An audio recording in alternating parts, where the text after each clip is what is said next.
정치권 얘기를 하나 하겠습니다. 이재명을 둘러싸고 친명 또 반명 또 친문 간에 이렇게 논쟁을 벌여왔고 이재명의 개항을 출마를 둘러싼 논란, 책임 문제가 계속되고 있는데 그런 와중에서도 지금 이재명은 딱 한 번 얘기한 거 외에는 없습니다. 유권자들의 그런 질책, 그 질책을 겸허하게 받아들이겠다.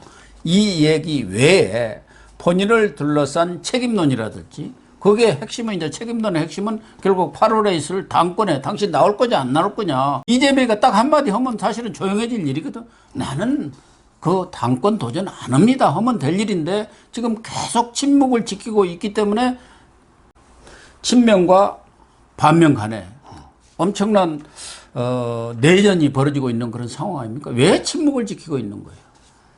아마 이게 전략적인 저는 침묵으로 봐요. 그렇다고 봐요. 전략적으로 예. 자기 일단은 이제 그 대리인들을 내세워서 싸우고 있는 거죠. 예. 첫날에는 이게 그 반 이재명 세력이 완전히 그 비판의 십자포화를 퍼붓죠. 그렇죠.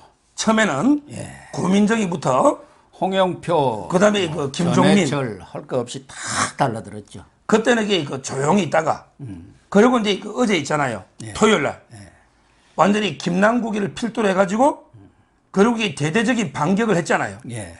대대적인 반격을 이런 식으로 이제 대립하다가 저는 지금 보기에 이재명이가 지금 침묵하는 거는요. 일단 이게 전당대 룰을 바꾸려거든. 예.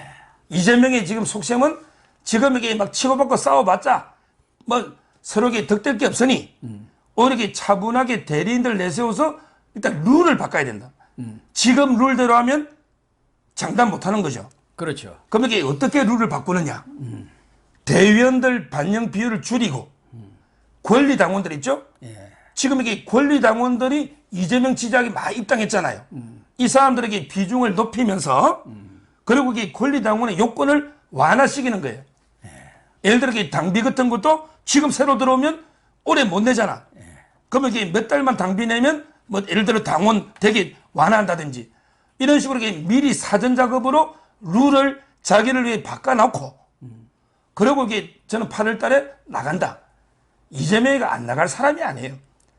이재명이 안 나갈 것 같으면 얘기를 했겠죠.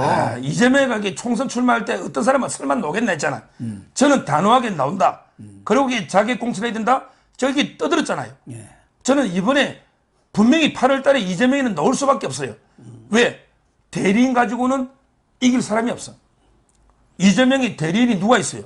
뭐 정성호, 그 다음에 박홍근, 이거 안 된단 말이에요. 하다못해 이게 뭐 김남국, 이런 사람은 이게 안 되잖아요. 그럼 이게 본인 외에는 이길 사람이 없고, 그리고 이게 본인은 공천권을 쥐고, 그리고 이게 무엇보다 수사의 칼날은 피하려면 이게 당권에는 없거든요.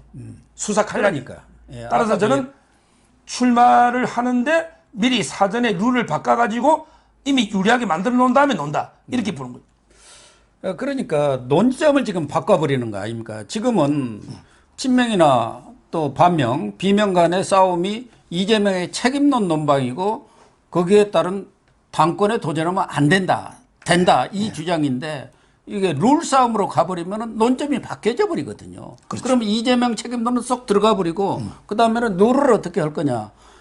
그러니까 이재명 측의 주장은 아까 얘기한 대로 그 지난 3월에 이른바 개딸이라는 사람들 그걸 중심으로 해서 10만 명이 늘어나 버린 겁니다. 권리당원이. 그런데 민주당에서는 6개월간의 당비를 내야 그 투표권을 주는데 그걸 3개월로 줄이자. 왜 그러냐면은 3월이면 8월이면 5개월뿐이 안 되잖아요. 6개월이 안 돼요.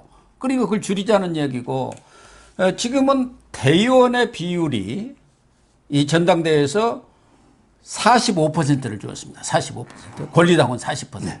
근데 이 대의원을 20%로 줄여버리자 이 얘기예요. 그런데 대의원을 지금 누가 장악하고 있냐면은 이 국민의힘은 그 당협위원장이라고 이쪽은 뭐 지구당 위원장들 아닙니까? 그런데 자기들이 볼 때는 아무래도 친명보다는 반명이 훨씬 많지 않습니까? 그러니까 이 대의원 수를 줄여버려야 이기는 거예요. 그래서 그 대신에 국민 여론조사가 이 10%였는데 그것을 30%로 늘리자. 아무래도 전국적으로 알려진 사람이 그래도 이재명이가 가장 많이 알려진 것 아닙니까? 거기 뭐 전해철이다, 홍영표다, 뭐 서른이다 어찌그 해봤자 전국적으로 이렇게 여론조사 뭐 아무래도 이재명이 더 찍을 것 아닙니까? 여론조사에 나오는. 그러니까 완전히 논점을 바꿔서 자기한테 유리한 쪽으로 하자는데 그렇다고 한다면은 반명 쪽 사람 입장에서는 이재명이 당권에 도전해도 안 된다는데 거기다가 룰까지 바꿔가지고 자기한테 편한 대로 하자. 이게 말이 통할 소리입니까? 진짜 뻔뻔하기는 뻔뻔한 지금 이게 두 명이 가장 심하게 앞장선 게요. 예. 현근택하고요. 예. 그다음에 정청래 의원. 정청래 또 현근택 있잖아요. 변호사. 민영배도 뭐 앞장섰더라고요. 현근택에는 뭐랬냐면 광화문 있잖아요. 촛불 이야기하면서 결국은 이제 당원과 그다음에 국민들한테 돌려줘야 된다. 이 말은 이게 당원, 권리당원. 그다음에 국민의 여론조사 아닙니까? 이렇게 바꿔야 된다. 이게 현근택 이야기고요. 그리고 이제 정청래도 있죠. 정청래는 이제 헌법에 흉내를 냈더라고. 민주당의 주권은 당원에게 있고 모든 당의 권리는 당원으로부터 나온다. 이게 우리 헌법 아닙니까? 헌법 모든 주권이 국민에게 있고 국민 나온다. 이걸 이게 정청래가 흉내 내고 있는 거예요. 근데 결국은 이거는요. 결국 이재명을 위한 꼼수의 룰 변경에 불과한 거죠. 그렇습니다. 예. 전당대회 룰이라는 게 이미 1년 전부터 이게 룰을 정해서 예고해라. 이게 규정이거든요. 이렇게 갑자기 특정인을 위해서 유리하게 룰을 바꿔버리면 누가 이게 승복합니까? 아무도 안 할 거 아니에요. 예. 이번에 전해철 의원이 강력하게 반발했던만요. 전해철 의원이 아니 미리 1년 전에 정해서 공표하게 돼 있는데 갑자기 바꾸자는 게 말이 되느냐. 예. 이렇게 반발하잖아요. 저는 지금도 민주당은 사실상의 심리적 분당 상태라 봅니다. 지금 이게 민주당이 심리적으로는 레드라인 분당 상태 이미 돌아올 수 없는 강을 서로 건너 있잖아요. 예. 이렇게 룰 가지고 싸우다 보면 전당대회 가기도 전에 당이 두 쪽으로 납니다. 룰을 바꾸자, 못 바꾸겠다. 이거 가지고 이게 싸울 거 아닙니까? 따라서 민주당의 앞날이 저는 당이 완전히 두 동강 날지 아니면 이게 어떻게 될지는 제가 100% 장담 못하지만 이 화학적 결합은 어렵다. 이제 당이 완전히 하나가 돼가지고 똘똘 뭉치게 혁신하는 거 있잖아요. 이거는 이게 물 건너갔다. 끝내 내부는 계속되지 않겠나? 저는 그래 봅니다. 그래서 민주당 깨지는 소리가 계속 나올 것 같기는 하지만 저는 그렇다고 해서 당장 민주당이 분당 국면으로는 가지 않으리라고 봅니다. 과거에도 보면 대개 이제 총선을 앞두고 분당이 됐어요. 문재인 때도 총선 바로 전에 이 박지원, 안철수가 다 분당해 갖고 국민의당 만들고 그랬지 않습니까? 그러니까 우선 또 그 분당을 하려면은 대장이 있어야 대장. 근데 이 반명 쪽에 대권 후보가 없기 때문에 그 가장 큰 약점이 바로 그거거든요. 그거가 없기 때문에 당분간은 그대로 가면서 내부에서 계속 이 깨지는 소리가 나올 수밖에 없다고 보는데 그래서 이게 룰 싸움으로 이렇게 국면을 전환시키려는 게 이재명의 생각인 것 같고 이재명 측에 또 하나는 이제 책임론 이런 부분에 대해서도 민영배라고 있었지 않습니까? 얼마 전에 그 유장 탈당한 사람 검수완박할 때 안건 조정이 자기들 뜻대로 이렇게 처리하려고 그 사람 그거 아닙니까? 아니 이왕 책임론이 나왔으니까 이재명한테 맡겨갖고 책임을 지게 당 혁신을 책임지게 만들어야 하는 거 아니냐 이런 얘기고 최민희 이번에 그 남양주에서 떨어져 버렸습니다. 그렇지. 거기 주광도한테. 주광도 전 의원 아주 똑똑한 분인데 지난번에 거기서 어떻게 떨어졌더라고요. 그런데 이번에 다시 살아났는데 거기서 떨어졌는데 지금 민주당이 해야 할 일은 이재명 지키기다. 그러니까 이 친명파에서 떠드는 사람들 뭐 김남국이다, 현근택이다, 또 민영배다, 정청래다, 최민희다 이런 사람들은 우리 국민들 보기에도 저런 사람이 어떻게 국회의원을 지금도 하고 있나 그런 사람들이 나서니까 명분이 좀 너무 떨어지는 것 같아요. 그런데 이제 국민들이 중도층에서요. 네. 보면 이게 전부 다 이게 비판받는, 지탄받는 사람들인데 네. 문제는 이게 극렬 지지층 있잖아요. 네. 약간의 팬덤을 가지고 있는 게 이재명 측 사람들이에요. 예. 그래서 저는 전당대회에 놓으면 이재명이가 유리하다 봐요. 왜 유리하냐? 팬덤이 있거든요. 거기에 보면 철험해 있잖아요. 예. 철험해. 저럼에 김남국, 뭐 김용민, 이수진 이 사람들이 이재명을 지지하고 있죠. 그리고 이제 그 개딸 양아 이런 이제 팬덤들이 이재명 측에 있죠. 그 다음에 그 일부 이제 손혜원이 있잖아요. 네. 손혜원 또는 이제 그 최민희라든지 일부 있잖아요. 이 사람들이 전부 다 이게 강경파 있잖아요. 중도나 우리 우파가 볼 때는 정말 수준 이하의 정치인인데 이런 사람들이 이재명 쪽에 다 있어요. 그러니까 이제 아무래도 이게 그 전당대회는 유리한 거죠. 나머지 쪽은 전부 이게 모래알처럼 흩어져 있어요. 저는 가장 주목되는 게 이낙연입니다. 이낙연이가 오늘 글 써놨고 이게 미국으로 가는데 글 써놨잖아. 인생은 아름답고 역사는 발전한다. 똑같은 날 박지훈이도 썼더라고요. 박지훈이. 그게 김대중 전 대통령의 어록입니다. 김대중 대통령이 2009년도에 1월 7일 날 일기에 쓴 거든만. 예. 2009년 1월 7일 일기에 김대중 대통령이 인생은 아름답고 역사는 발전한다. 이래가지고 했는데 이걸 이낙연이가 이걸 쓰고 어제 국립묘지 갔다가 미국으로 가면 1년입니다. 1년이면 그럼 이게 전당대회 이낙연이 안 놓으면 저는 그냥 이재명이가 무혈 입성한다 봐요. 누가 놓겠어요? 이쪽에 홍영표하고 전해철이 정도죠? 그런데 전해철이나 홍영표로 막을 수 있겠습니까? 따라서 저는 이낙연이가 여기 겁 먹고 안 들어온다. 1년 동안. 그러면 이게 이재명과 당을 무혈 접수하는 거고요. 만약에 이낙연이가 절박하게 목숨 걸고 내가 막아보겠다. 내가 나가서 당권 이재명 맞겠다. 이렇게 조기 귀국해가지고 이재명이하고 싸우면 그때는 제가 보기에 피 터지는 싸움이 저는 된다 봐요. 이낙연이가 직접 나오면. 근데 그 상황이 어떻게 될지는 좀 지켜봐야 되는 거예요. 이낙연이가 7일날 미국으로 공부한다고 가는데 8월에 돌아올 수는 현실적으로 좀 어려운 것 같고 돌아온다고 하더라도 또 이낙연의 리더십으로 봐서 이재명을 이길 수 있을지 그것도 의문이기는 합니다. 특히 이재명에는 극렬 지지층 말한 대로 팬덤이 형성되어 있는 데다가 뭐 빅 스피커는 아니지만 시끄러운 스피커들이 많아요. 뭐 이야기한 대로 정청래라든가 뭐 손혜원이다 최민희다 이런 사람들이 그렇기 때문에 그게 크게 보이는 거예요. 실제로는 그렇지는 않은데 전체적으로 민주당에서 차지하는 사람들 보면은 친명파보다는 반명파가 훨씬 많죠. 근데 반명파에는 거기를 리더를 지도자가 없어요. 물론 홍영표 의원이 지난번 송영길과 대결에서는 아주 간발의 차로 지기는 했기 때문에 충분한 능력을 갖고는 있다고 봅니다만은 그래도 이재명한테는 좀 미흡한 거 아닌가. 그래서 사실은 이 반명파가 홍영표, 전해철 서로는 이제 또 이 이낙연계 아닙니까?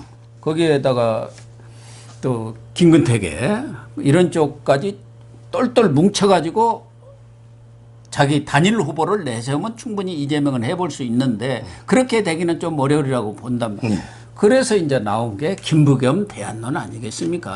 김부겸은 총리까지 했고 물론 뭐 정치 그만두겠다. 이제 이렇게 선언까지는 했습니다만 또 뭐 당원이 원하고 국민이 원하면 얼마든지 다시 정계에 복귀할 수 있는 것 아니겠습니까? 그래서 사실은 김부겸과 이재명이 붙어야 제대로 된 싸움이 되지 않겠나 저는 그런 생각을 합니다만 김부겸이 또 어떤 생각을 할지 또 계파들이 과연 김부겸을 한 목소리로 옹의를 할지 그것도 의문이죠. 우리 김부겸은 저도 이게 반패했는데요. 몇 번 뵀죠. 근데 이분은 조금 이게 약속을 좀 지키겠다는 생각이 있어요. 정계 은퇴를 그래서 이제 얼마 안 돼서요. 이재명이하고는 차원이 다른 질이 다른 인간이더라고요. 예. 정치인이에요. 예. 그래서 저는 이렇게 김부겸 안 넣을 것 같아요. 그러니까요. 정계 은퇴 결국에 이재명이가 이제 접수하게 되면 이게 나라의 비극입니다.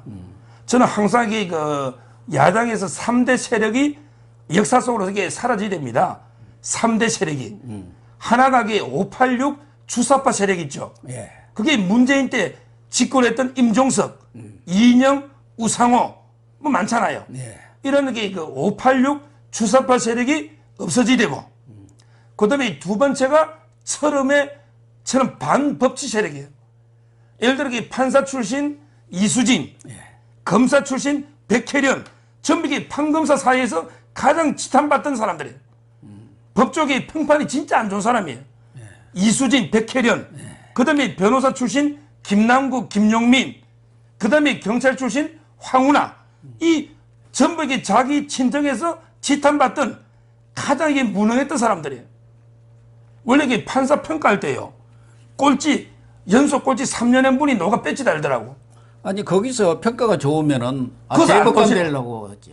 그러니까요. 그거가 남아있지 왜 나오겠어요? 거기서 이미 끝났다고 생각하니까 정치적으로 방향을 튼 거 아니겠어요? 그래서 반법치 세력, 철험의 세력, 이게 없어지고요. 그 다음에 세 번째가 바로 그 이재명처럼 반부패 세력이에요. 이재명이 정말 이게 자기가 양심에 손을 대놨고 내가 성남에 얼마 해문지 한번 본인이 한번 되돌아보세요.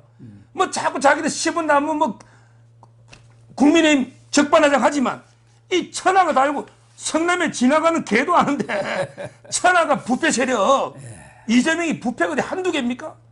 이재명이가 연수원 때도 가난한 게 아니고 그때 카폰 들고 자가용 타고 선보러 다니고 김혜경이 만난 거 아닙니까? 청년 재벌이었어요. 이재명이가 이런 게 이재명 그 일당의 그 반부패 세력 있잖아요. 이게 척결돼야 됩니다. 그래서 저는 야당도 586 주사파 세력, 그 다음에 천원매처럼 반법치 세력, 그 다음에 이재명의 반부패 세력, 이 세 가지 세력이 척결되고 양심적인 이제 야당 인사들이 될 때 우리가 건전하게 좌우 균형을 이루면서 역사가 발전한다. 저는 그래 봅니다. 민주당이 그렇게 개혁하고 쇄신하자고 하면서도 사실은 이 철험의 이런 강경 노선 때문에 검수완박을 그냥 처리를 해버렸고 국민의 뜻에 반해서. 그런데도 불구하고 지금 뭐 친명파는 말할 것도 없지만 반명 쪽에서도 철험에 대해서는 아무 얘기를 못하고 있는 게 이제 좀 있으면은 당권 도전에 들어가니까 이 철험에 또 세력이 만만치 않으니까 그 눈치를 보고 있는 거예요. 이런 사람들이 무슨 쇄신이 되겠습니까? 그래서 자기들끼리 뭐 혁신 비대위를 구성한다는데 거기에 거론된 사람들도 또 문희상, 이윤택, 이광재 뭐 이런 사람들이 혁신하겠습니까? 이상민 의원은 그런데 좀 나은 것 같은데 어쨌든 만약에 이 반명 쪽에서 단일화를 해가지고 이재명하고 한판 승부를 겨루지 않고 이재명이가 지금처럼 침묵 지키고 있다가 룰 싸움으로 가서 그 룰까지 바꿔가지고 당권을 쥐게 될 경우 뭐 자기가 방탄을 입은 것은 좋은데 그렇게 되면 결국은 이재명은 윤석열 대통령과 1대1 대립각을 세우면서 끝까지 5년 내에 싸움을 할 가능성이 많기 때문에 이게 이제 제일 문제인 거예요. 그렇습니다. 결국 이게 뭐 정치로 해결이 안 되면 법으로라도 이재명을 해결해야 되겠지만 저는 좀 이게 합리적인 야당 세력이 있잖아요. 이분들에게 어떻게든 본인들이 이재명은 안 된다. 이런 게 좀 의식을 좀 가져야 됩니다. 이재명 반드시 저는 심판해야 된다. 이재명이가 그대로 날뛰면 우리 5년 윤석열 대통령 정권도 상당히 좀 힘들어지거든요. 어떻게든 이게 정리해야 된다. 그래 봅니다. 그래서 얼마 전에 저희도 이재명이 죽어야 민주당이 산다. 이런 이 방송을 띄운 적이 있는데 민주당이 건전하게 재탄생해야만이 윤석열 정권도 성공하는 거고 그래야 그렇습니다. 또 민주당도 사는. 그래서 우회주의라는 것은 여야가 균형을 맞춰서 견제를 하면서 이렇게 굴러가야 하는데 지금처럼 막무가내식 이런 정치를 하게 되면 여당도 윤석열 쪽에서도 어쩔 수 없이 막무가내 정치를 할 수밖에 없는 그런 상황이 오고 결과적으로는 나중에 상당히 어려운 처지에 처할 가능성이 많지 않습니까? 그런 점에서 이번의 경우 민주당이 정말 이재명을 죽여야 산다. 예, 그렇습니다. 이것을 좀 명심해 주었으면 좋겠습니다. 예, 그렇습니다.